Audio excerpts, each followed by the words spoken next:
देखिए आदरणीय श्रोतागण, पिछले कुछ वर्षों से हमारा जो हरियाणा प्रांत है, जिसे वैदिक हरियाणा के नाम से जाना जाता था और जाना भी जाना चाहिए, यहाँ की परंपराओं को, खान पान, रहन सहन को देखकर, तो यहाँ एक बड़ी विचित्र स्थिति है जो आर्य समाज के लिए अत्यंत चुनौतीपूर्ण है और चिंतनीय स्थिति है। तो वो स्थिति यह है कि कुछ वर्षों से हम देख रहे हैं, पहले भी विचार व्यक्त किए हैं इसमें, कि जैसे आर्य समाज की पाखंड खंडन की जो सत्य प्रवृत्ति है और जिसे छोड़कर आर्य समाज का कोई अपना स्वरूप ही नहीं रह जाता, तो उस प्रवृत्ति का लाभ जो हिंदुओं के खंडन के लिए है, तो वो कुछ ऐसी शक्तियां उठा रही हैं जो वेद को नहीं मानते, जो मनु को कोसते रहते हैं, जो श्री राम जैसे महापुरुषों के अस्तित्व को नहीं मानते, तो जो स्वयं भी किसी गुरुडम में और उसमें उलझे हुए हैं, मन में आर्य समाज का विरोध रखते हैं।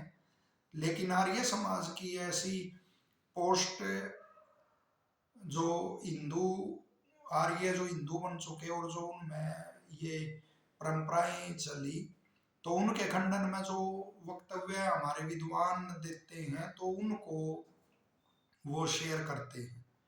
और हमारे को हैरानी होती है, हमारे कुछ भाई उस पोस्ट को भी फिर शेयर कर देते हैं, या कोई आर्य समाज में कोई ऐसा कोई आया, कोई नेता ऐसा आया जो जिसने जो तुष्टिकरण के मार्ग पर चला और आर्य समाज की मूल भावना से जिसका मेल ही नहीं कभी खाया, तो उसकी पोस्ट को हम शेयर करते हैं।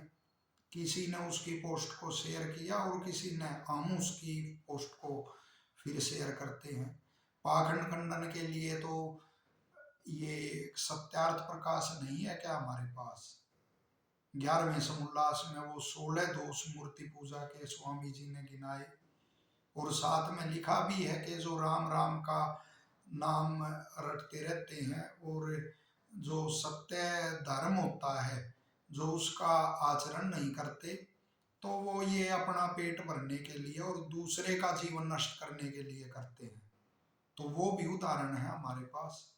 लेकिन कोई ऐसे व्यक्तियों द्वारा शेयर की गई पोस्ट जो संस्कृत विरोधी हैं, और फिर ऐसे किसी उसका व्यक्ति का वक्तव्य के जो सदा तुष्टिकरण में और उसमें लगे रहे और आर्य समाज की मूल भावना से जुड़ के जिन्होंने काम नहीं किया, तो ये तो फिर एक तरह से किसी न किसी अंश में उसी मार्ग को बढ़ावा देना है जो वर्तमान में हमारे हरियाणा की जो व्यवस्था चल रही है, कि जातिवाद का वो लेके कोई संघर्ष है या कोई और अन्य संघर्ष है, तो उसकी आड़ में जो धर्म की हानि के वो कार्य चलते हैं, साथ साथ जरूर अपने हितों के लिए संघर्ष करना चाहिए।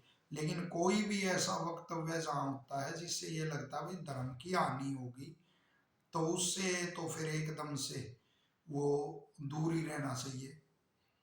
और जो वो पोस्ट शेयर करते हैं आर्य समाज की कुछ भाई शेयर कर देते हैं पोस्ट, और क्या कभी उन्होंने, हम अपने आर्य कार्यकर्ताओं को या आर्य समाजियों को नहीं कह रहे, जो हमारी पोस्टों को जो मनु विरोधी और वो एक आध या कोई गुरुडम में फंसा हुआ शेयर कर देता है, वो हिंदुओं को नीचा दिखाने के लिए या उसका खंडन करने के लिए, क्या उन्होंने कभी मुसलमानों की, ईसाइयों की, क्या वो भी पोस्ट शेयर की हैं जो आर्य समाज उनमें फैले हुए जो पाखंड का खंडन करता है?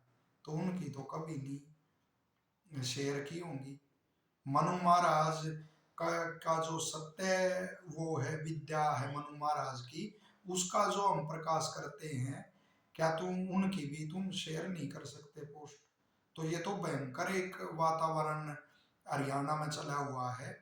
और किसी पार्टी विशेष का विरोध करना है तो उसका विरोध, तो उसकी जो धरातल की जो नीतियां नहीं है, या बढ़ती हुई महंगाई है, बेरोजगारी है, अराजकता है, और जातिवाद है, या अन्य छलावा है, और पक्षपात पूर्ण जो व्यवहार है, तो उन मुद्दों को लेकर उसका विरोध करना चाहिए, न कि ये कोई धर्म आदि कोई ऐसे विषय को लेकर।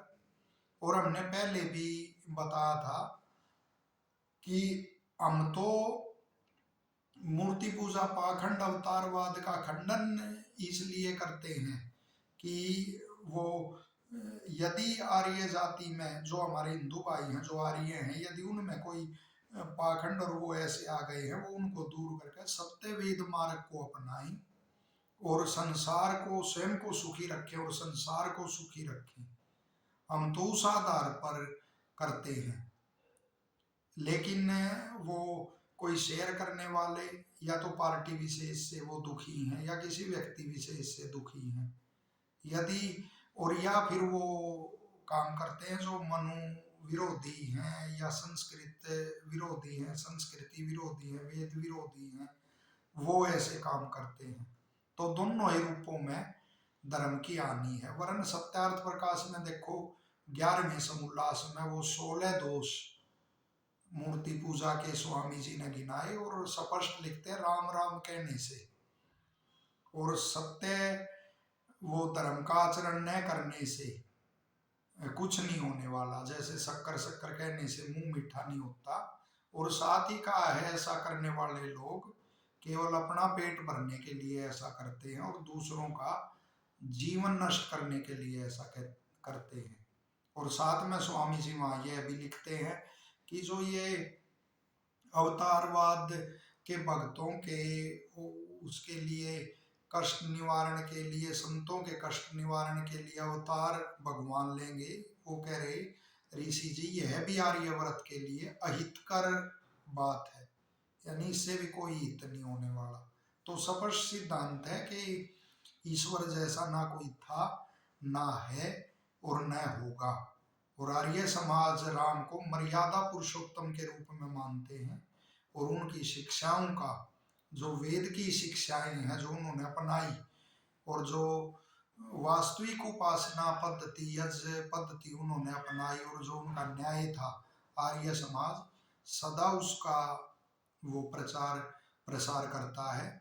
और साथ ही हम कोई ऐसे वो नहीं कि किसी मत पंथ का खंडन करते हुए घबराएं। वो रग आर्य समाजियों में होती नहीं, केवल एक सावधानी की आवश्यकता है कि भाई हम किसी भी रूप में वो तुष्टिकरण की ओर ना कहीं बढ़ जाएं। किसी भी अंश में किसी पार्टी विशेष का विरोध करते हुए हम तुष्टिकरण की ओर ना बढ़ जाएं, और जो अराजकतावादी तत्व हैं या धर्म विरोधी तत्व हैं, उनका हौसला किसी रूप में न बढ़ा दें हम। इसलिए देखिए धर्मवीर लेखराम जी ने वो सब के लिए ही उसमें समान न्याय के रूप में एक स्वरचित पद्य है उनका, बहुत बढ़िया, बहुत ही अच्छा वो मेरे को लगता है। वो इस तरह से उन्होंने 2 पंक्तियां बनाई। अगर पीर मुर्दा बकार आमदे, जी शाहीन मुर्दा शिकार आमदे। फारसी में उन्होंने ये पद बनाया कि यदि मरा हुआ पीर है, यदि वो कोई कामना हमारी पूरी कर सकता है, फिर तो जो मरा हुआ बाज है वो भी शिकार कर सकता है, उससे भी शिकार का काम ले सकते हो। लेकिन मरा हुआ बाज कभी शिकार नहीं कर सकता। इसी तरह मरा हुआ जो पीर है वह कभी भी कोई कामना पूरी नहीं कर सकता। तो ये कहने की हिम्मत तो उन्हीं में, धर्मवीर लेखराम जैसों में थी।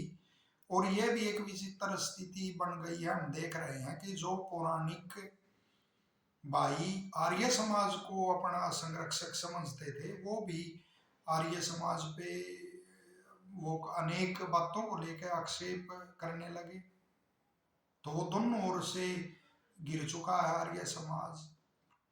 और हमारे भाइयों को भी बिल्कुल इस बात पर सचेत रहना होगा कि किसी जातिवाद की भावना को लेकर या किसी अन्य बात को लेकर या पार्टी विशेष के विरोध को लेकर कोई भी ऐसा कार्य है वो नहीं करना जिससे किसी भी अंश में वो धर्म की हानि हो। और जो अराजकतावादी ताकतें हैं या विदेशी मतपंथ हैं, कोई उनका उत्साह बढ़े, तो ऐसा हमारे को करना ही नहीं है। धर्मवीर लेखराम जी रेलगाड़ी में जा रहे और एक पौराणिक विद्वान बैठे हुए उनके पास, और पंडित लेखराम जी ने उसको झिड़का कि तुम क्या करते रहते हो, कभी भी ये अपना इसमें जो विदेशी मतपंथ अपना वो चला रहे हैं, तुम कुछ नहीं करते प्रचार के लिए। तो उसने कहा, पौराणिक विद्वान ने कहा कि जब तक धर्मवीर लेखराम है तब तक किसकी हिम्मत है कि कोई उसको सनातन धर्म को हानि पहुंचा दे। तो ऐसा विश्वास हमारे पे करते थे। और जब भी कोई ऐसी आपत्ति आई, क्योंकि मैं ऋषि दयानंद जी इतना जबरदस्त उन्होंने पाखंड का खंडन किया, लेकिन जैसे ये संकल्प पाठ आदि को बचाने के संदर्भ में लिखते हैं, टके के लिए किया तो भी अच्छा किया, और नास्तिकों से बचे रहे तो इसमें भी थोड़ा अच्छा है, इसमें अच्छा रहा।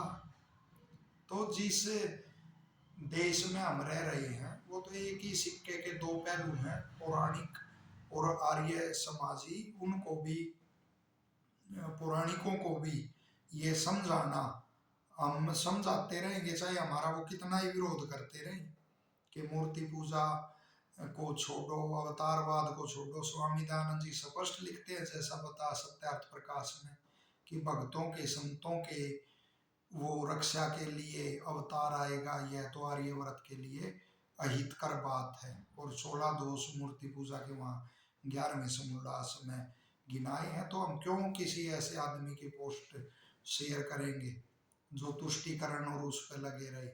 फिर तो हम हमारे कारण और भी कोई उसको आदर्श मान के उस गालमेल के मार्ग पे चलेंगे। गालमेल का मार्ग ये नहीं है कि हम परिस्थिति विशेष को देख के, हैदराबाद जब घंटा घड़ियाल आदि उस पर रोक लगी, मंदिरों पे वो रोक लगी, तो तेरे दीवाने जिस घड़ी दक्षिण दिशा में चल दिए, हैरत में लोग रह गए, दुनिया का दिल दहला दिया, धन्य हो महर्षि तूने हमें बचा लिया।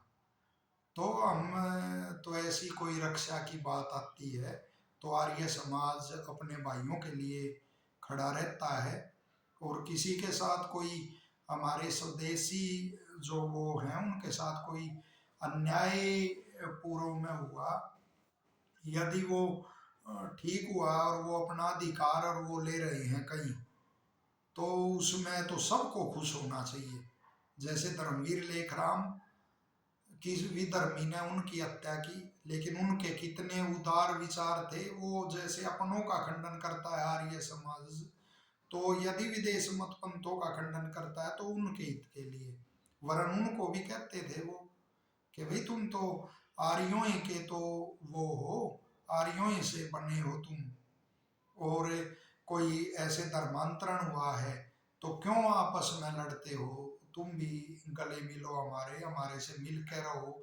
जो उत्तम परंपराएं हैं वेद की, मनुष्य मात्र के हित के लिए हैं, तुम भी उनको जानो, उनको अपनाओ। तो इस प्रकार से ये जो वर्तमान में चल रहा है, तो फिर एक बार निवेदन करते हैं, यदि पाखंड का खंडन हमने छोड़ दिया तो फिर तो हमारी आर्य समाज की मूल प्रवृत्ति है ही नहीं। लेकिन वो हमारी उस प्रवृत्ति का लाभ कोई कोई भी व्यक्ति या संगठन या और कोई वो है वो ना उठा पाए, इस बात का हमें विशेष ध्यान रखना है। वरना पौराणिकों के भी विद्वान, बड़े से बड़े विद्वान ने ये स्वीकार किया कि भाई ये तो आर्य समाज और पौराणिक कैंची के दो फलक है, इनके बीच में जो आएगा वो तो फिर कट जाता है, जैसे तर्क के रूप में वो नहीं रहता। तो ये हमारी आपसी वो है, हम बिल्कुल अपने पौराणिक भाइयों को जो सत्य मार्ग है वेद का उस पर चलाने का प्रयास करते रहेंगे। ऋषि ने भी यह किया, जहर खाकर भी उन्होंने ये किया, स्वामी श्रद्धानंद जी ने भी किया। स्वामी श्रद्धानंद जी भी कहते थे भाई हम अपने भाइयों के विरुद्ध ही नहीं कभी खड़े होंगे, जाएंगे। तो उसी मूल प्रवृत्ति को हमारे को ध्यान रखना है, जिससे ये नास्तिक और मनु महाराज की विरोधी ताकतें या और विदेशी मत पंथ वो हमारा लाभ ना उठा पाए। अगर कोई समुदाय के हित के लिए यदि लगता है कि वहाँ हम पीड़ित हो रहे हैं, यदि उसके लिए संघर्ष करना है तो करो, लेकिन ये ध्यान अवश्य रखना है कि हम कोई भी ऐसा क्रियाकलाप हमारा ना हो जिससे धर्म की हानि हो और विदेशी जो मतपंथ हैं उनको हौसला मिले। धन्यवाद।